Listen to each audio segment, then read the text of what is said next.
নুন দিয়ে পান্তা খেয়েছি কিনা? আরে আমি জেলের ছেলে,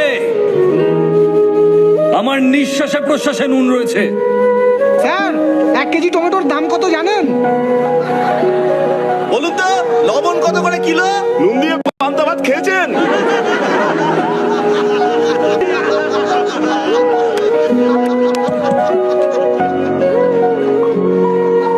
আজ আপনাদের কথা শুনে খুব লজ্জাই করছে আমার। সত্যি কথা বলতে 1 কিলো টমেটোর দাম আমি জানি না। টমেটোর দাম জানে না, নেতা হতে এসেছেন? এই স্যার কি টমেটোটা চিনিয়ে দে না।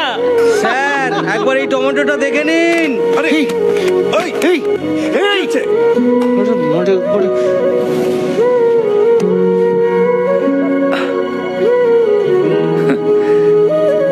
কিন্তু আমি আপনাদেরকে এই টমেটো নিয়ে একটা ক্রাইম স্টোরি শোনাতে পারি।